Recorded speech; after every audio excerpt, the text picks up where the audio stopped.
मत ना वार करे नाई के तू डमरू गढ़ने जाइए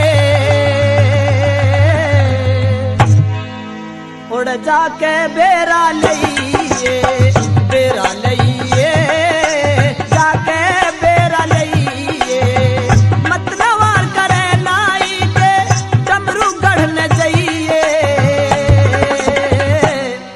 उड़ जाके बेरा लइए बेरा लइए जाके बेरा लइए।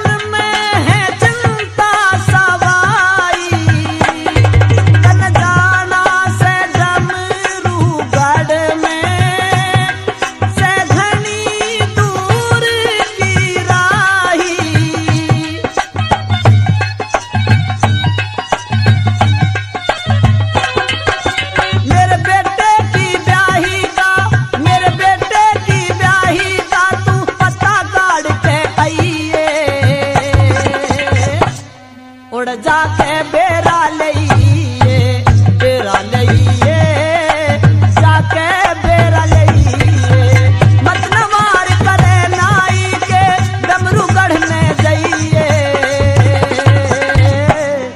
उड़ जाके बेरा लइए बेरा लइए जाके बेरा लइए।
उड़ जाके बेरा लइए उड़ जाके बेरा लइए मत न वार करे नाई के डमरू गढ़ने जाइए उड़ जाके बेरा लइए उड़ जाके बेरा लइए।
उड़ जाके बेरा लइए बेरा लइए जाके बेरा लइए मत न वार करे नाई के डमरू गढ़ने जाइए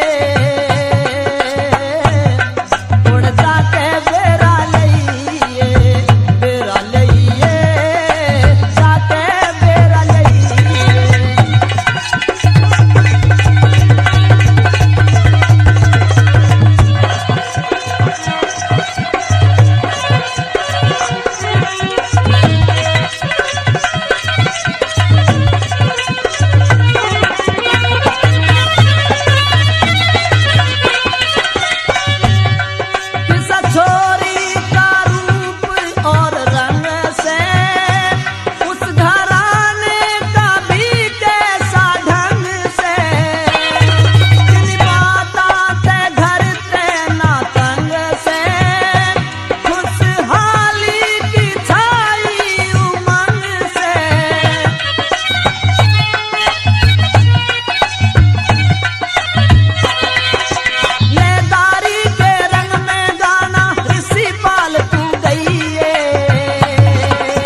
की सांडनी सी हो रही हो, मजाक तो कम करोगी।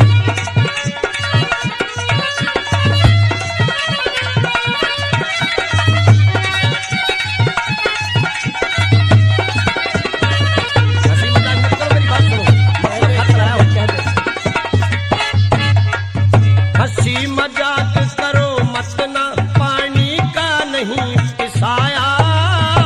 प्यासा को ना पानी का, फिर तू कुएं पे आया हो, तू कुएं पे आया। आड़ करो मत नई उम्र की, तम सो छोरी थारी।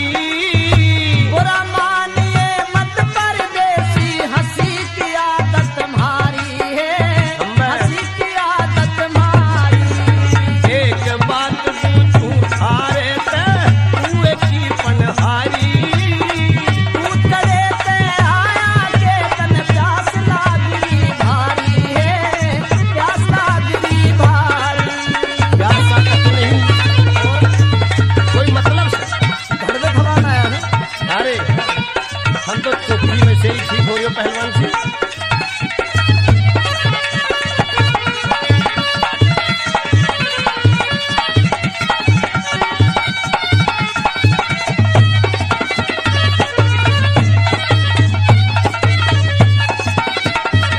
मतलब खतरे आया सू, एक काम पड़ा थारे पे। जाने नहीं पिछाने हम पे, काम पड़ा मारे पे, काम पड़ा मारे पे। रूप कला एक छोरी से, रूप कला एक छोरी से, पंडित की सुता कमारी। रूप कलावा छोरी जिसकी, गेल रहे मनहारी है, वहाँ गेल रहे मनहारी। बिल्कुल ठीक कोई बात है।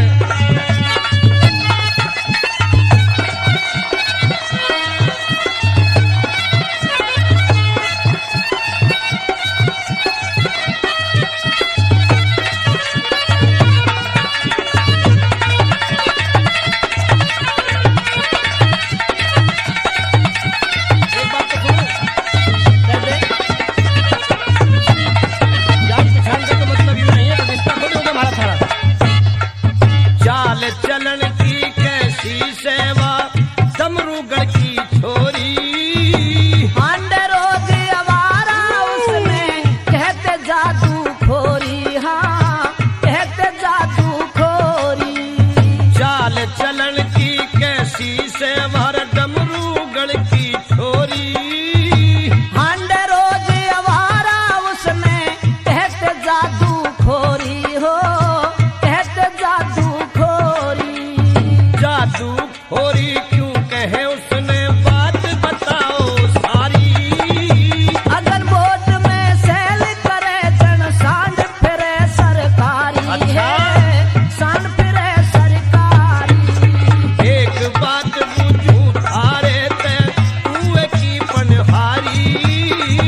उतरे ते आया के तन, प्यास लागरी भारी है, प्यास लागरी भारी।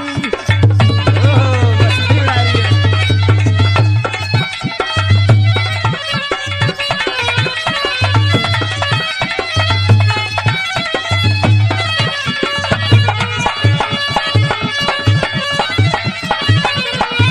ईसा है, मेरी बात सुनो, कहते तेरी तो समझी। मैं इस लहर का आदमी नहीं हूं।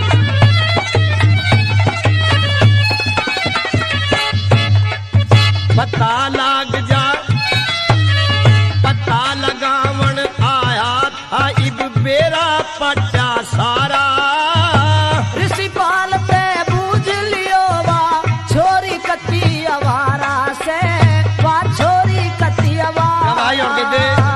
हारायो एहसान होया थी, मन में चिंता जारी।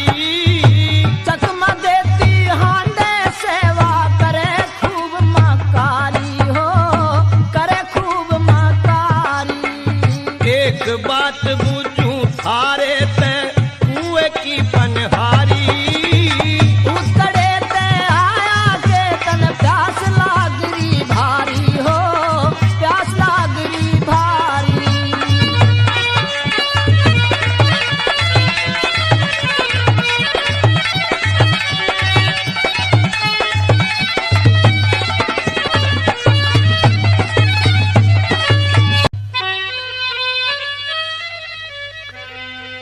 घनी सुथरी छोरी सेवा जादू खोरी आवारा रहे से आवारा रहे घनी सुथरी छोरी सेवा जादू खोरी आवारा रहे से आवारा रहे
सुनते हैं।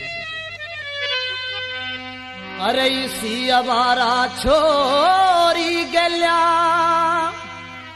मैं तो ना बेटे ने ब्याहूं, क्यों? चाहे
लाचारी वीरान को न्याम अपने घरा बुलाऊं चाहे अपने घरा किसे बंगले की बेटी जाऊं किसी अवारा छोरी गया ना बेटे लगाऊं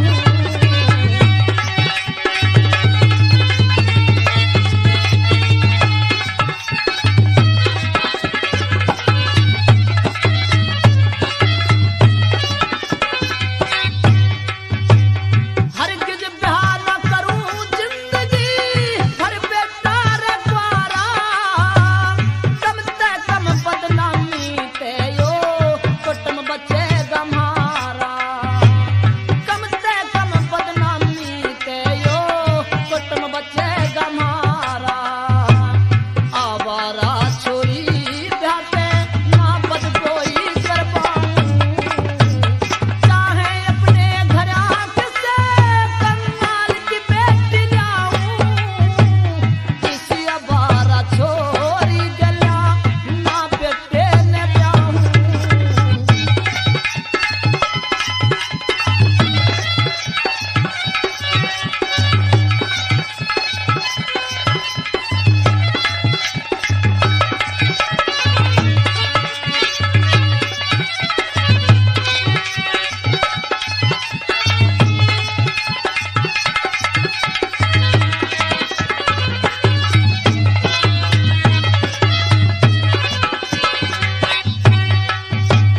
डमरू गणनाई ना जाते को ना पाट बेरा रूप कला ब्राह्मण ते घर में रहता रोज अंधेरा डमरू गणनाई ना जाते को ना पाट बेरा रूप कला ब्राह्मण ते घर में रहता रोज अंधेरा सांझ सवेर झगड़ा रहता लव का शुक्र मनाऊं किसी अवारा छोरी गला ना बेटे न ब्याहूं चाहे अपने घरा किसे कंगाल की बेटी लाऊं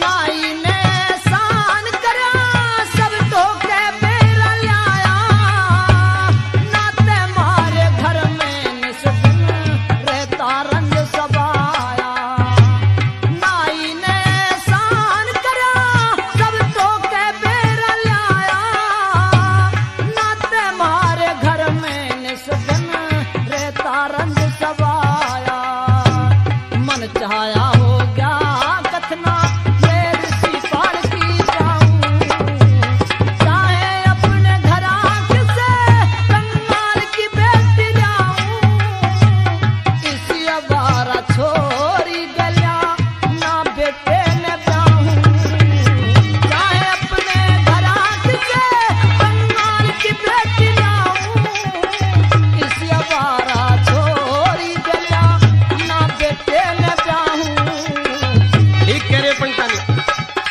लड़की वाकई हमारा है खूबसूरत बहुत है ऐसे समझो चंद्रमा से चमकारे मारती लेकिन आदत की अच्छी नहीं रमी समझो कैसे पलटी बीच साइड लगा लो।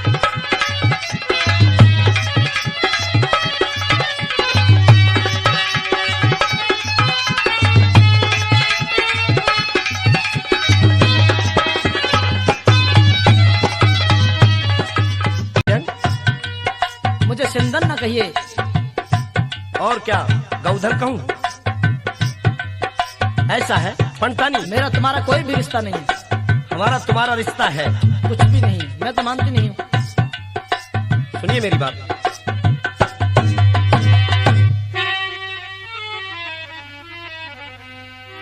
मैं मान कर रिश्ताश में धनकारी आया सू पंडितानी। रूप कला के रिश्ते की, रूप कला के रिश्ते की होगी खत्म कहानी। मान कर रिश्ताश में धन का मैं आया सू पंडितानी। रूप कला के रिश्ते की होगी खत्म कहानी। मान कर रिश्ताश में धन का मैं आया सू पंडितानी। पंडितानी ऐसा मत करो, अब तो जो कह दिया सो कह दिया। हमारे कुटुंब के लाना लग जाएगा। ये बात मुझको नहीं मालूम। शहर में आबरू खत्म हो जाएगी, समाज में बात बिगड़ जाएगी। अच्छा, बड़े बात वाले बन रहे हो पंडित जी। तू कर होगी खत्म कहानी, बताओ तो सही। सारा भेद बताऊंगी, आप बूझिए तो सही। क्यों कर होगी खत्म कहानी, क्यों ना भेद बताओ। अपनी छोरी ब्याह के तुम्हारी किस्मत फोड़वाओ। हाँ, अपनी बेटी ब्याह के तुम्हारी किस्मत फोड़वाओ। रिश्ता पक्का करके छोरी ना चाहिए ठुकरानी। रूप कला के रिश्ते की, रूप कला के रिश्ते की ये होगी खत्म कहानी। मान कर सास में धन का मैं आया सू पंडितानी।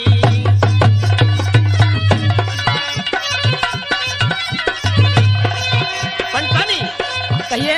अगर हमारी तरफ से रिश्ता छूट जाता तो तुम्हारी कितनी बड़ी बदनामी होती। और तुम्हें शर्म नहीं आ रही? शर्म तो आपको भी नहीं आ रही है पंडित। अगर बेटी तुम्हारी होती तो तुम्हें पता पड़ जाता। अच्छा, अब आपको पता पड़ गई ना। पहलम ना दिखे थी तुमने क्यों कर करी सगाई।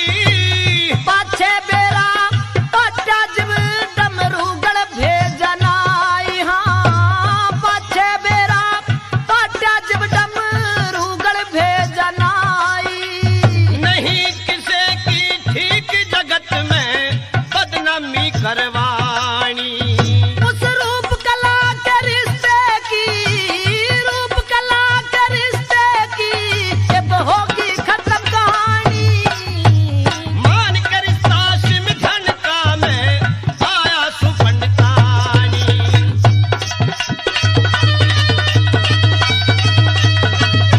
हमें पता नहीं था पंडितानी हमको भी पता नहीं था कि आप ऐसे लोग हैं। कि तुम्हारा खानदान इतना खराब है। तुम्हें चार आदमी में ये पता नहीं है किस तरह की इज्जत होती है समाज में आदमी की। अच्छा, इसे तुम व्यापार समझ रही हो। आपको इज्जत की पता है, आप मेरे सामने नंगे खड़े हैं। आप बहुत अच्छा जानते हैं इज्जत करना। ये बाजार नहीं है। लोग लुगाई ठट्टे मारे, लोग लुगाई ठट्टे मारे, लगे कुटुंब कहलाना। रूप कला ने किसे आवारा छोरे गैल बहाना। रूप कला ने किसे आवारा छोरे गैल बहाना। और बट्टा ला गई इज्जत तुम्हारी हो जा कथी विरा।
मनहारी की गैल रहे कुछ सोचा नहीं बेचारा रिश्ता छूट गया तेरा तू हांडे रोज अवारा करवा दिया रूप कला बेटी मुकाला मारा रिश्ता छूट गया तेरा तू हांडे रोज अवारा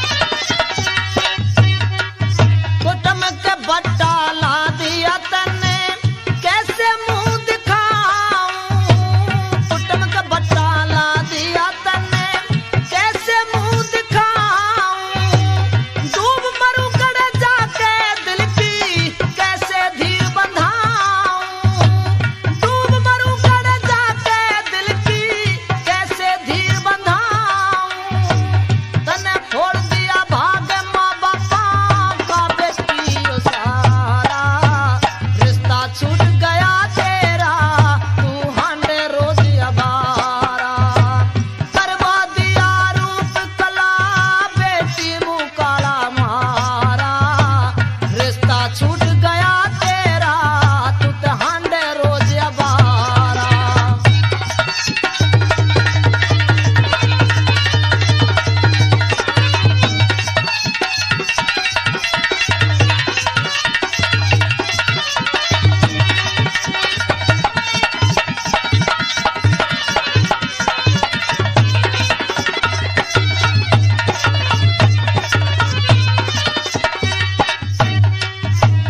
लेके तेरा नाम मारते हट्टा लोग लुगाई लेके तेरा नाम मारते हट्टा लोग लुगाई कोरे कलर में मारी अपनी इज्जत करवाई कोरे कलर में मारी अपनी इज्जत करवाई मारे सकती हुआ ना गजब करया से भारा रिश्ता छूट गया तेरा तू ते हांडे रोज अवारा करवा दिया रूप कला बेटी मुकाला मारा रिश्ता छूट गया तेरा तू हांडे रोज अवारा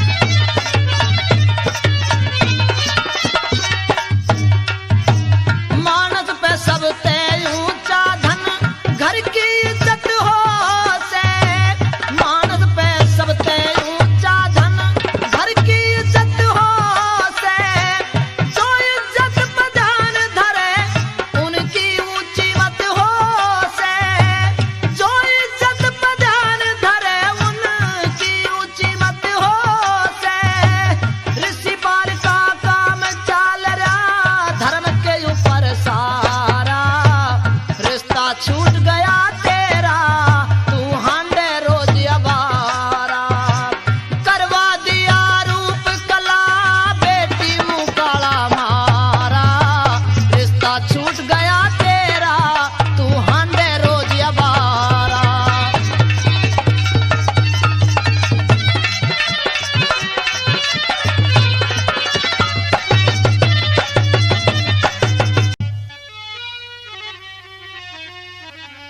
हो रे रूप कला जादू खोरी झट बन के चली फकीर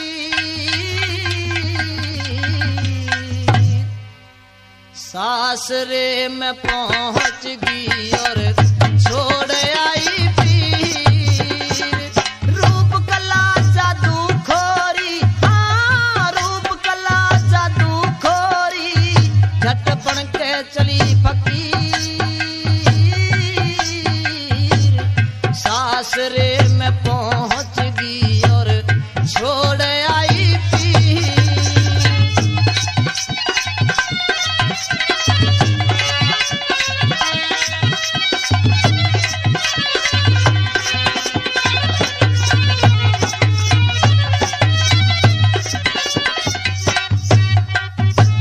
मेरे काम तमाम याद हैं, मेरे काम तमाम याद हैं, वैद लाई का कोई कटाल रोग काट दूं मर्द लुगाई का।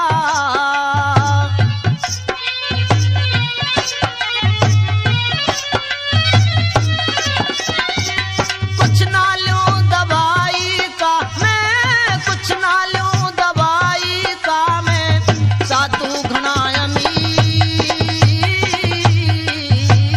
सासरे में पहुंच गई और छोड़ आई पीर। रूपकला जादू खोरी झट बन के चली फकीर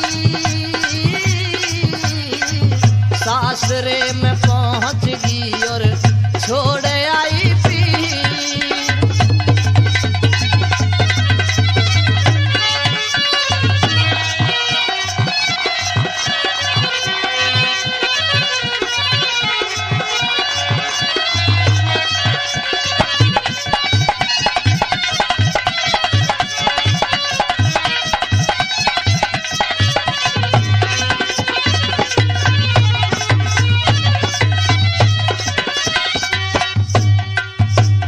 वैद बिना दुखनिया में, हाँ वैद बिना रोगी दुखिया दुनिया में खूब फिरे।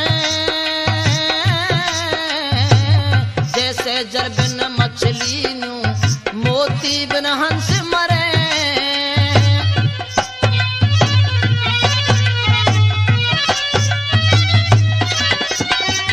कया करे ये मरे बादशाह, कया करे ये मरे बादशाह, रोते फिरे फजीर सासरे में पहुंच गई और छोड़ आई पीर। रूपकला जादू खोरी झट बन के चली फकीर सासरे में पहुंच गई और छोड़ आई पीर।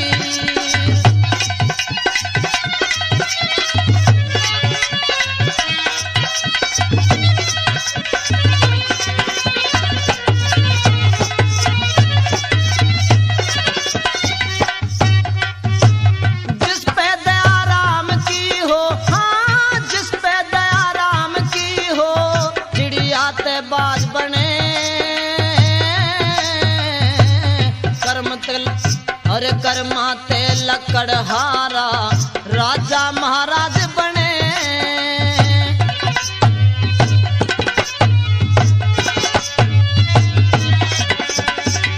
उसका नहीं इलाज बने से, उसका नहीं इलाज बने, जिसकी माड़ी तकदीर सासरे में पहुंच गई और छोड़ आई पीर। रूपकला जादू खोरी झट बन के चली फकीर सासरे में पहुंच गई और छोड़ आई पीर।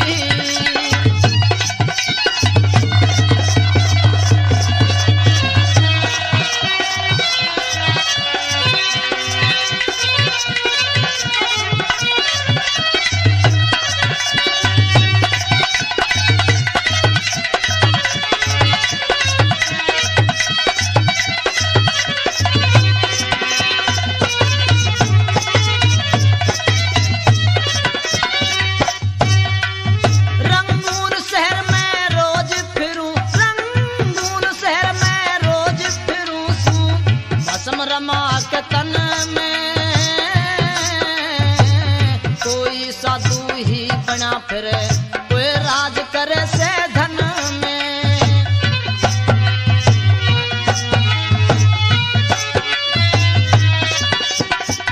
इतनी सुन के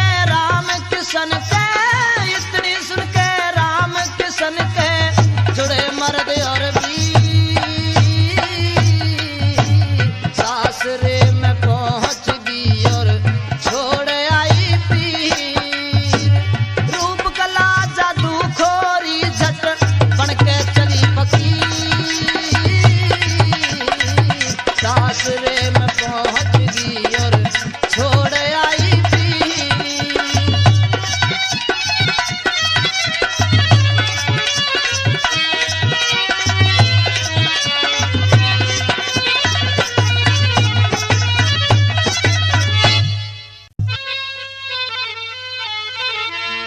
कोढ़ लग्या से बाबा मेरी यो काया बिगड़ी सारी, ठीक है। काया बिगड़ी सारी। हम भी बतावें? तुम भी बताओ। दवा दवे की होया करे सब, कट जागी बेमारी, हेरी कट जागी बेमारी। कोढ़ लग्या से बाबा मेरी काया बिगड़ी सारी, है काया बिगड़ी सारी। दवा दवे की होया करे सब, कट जागी बेमारी, हेरी कट जागी बेमारी।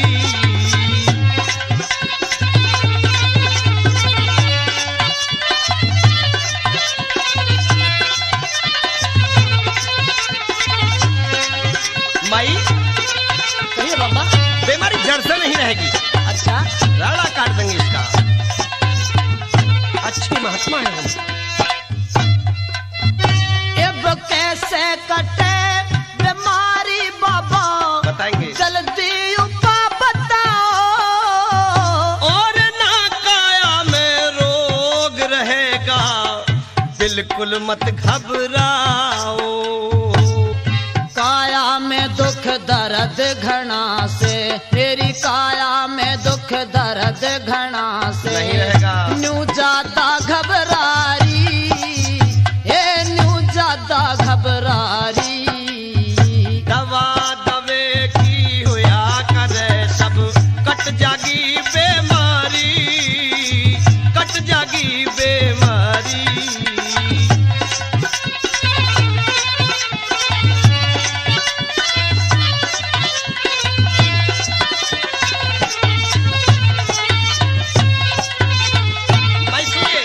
कहिए। हेरी अपने बेटे की तन करी, करी थी ब्याह सगाई, करी सगाई जिसके संगवा बहु अबारा पाई। हेरी उसी बहू का श्राप लग्या न्यू, उसे बहू का श्राप लग्या न्यू। दुख हो गया से भारी, हेरी दुख हो गया से भारी। कोढ़ लग्या से बाबा मेरी काया बिगड़ी सारी, काया बिगड़ी सारी। ऐसा तो होना था। अच्छा, क्योंकि तुमने इतना बुरा किया, एक अच्छे घराने पर तुमने कलंक लगा दिया, और उस रूप कला लड़के के दिल से तुमने ये नहीं पूछा कि उसे कितना दर्द हुआ होगा। ऐसा होना था। बोलिए माई, आगे कहिए। अब कैसे करूं बताओ, इब के बताएंगे। उपा बनाना चाहिए। हेरी डमरूगढ़ की रूप कला ने ब्याह के लाना चाहिए। जब ते छोटी सगाई, जब ते छोटी सगाई, जब ते ही होरी से ख्वारी, जब ते होरी ख्वारी। दवा दवे की होया करे सब, दवा दवे की होया करे सब। कट जागी री बेमारी, कट जागी बेमारी।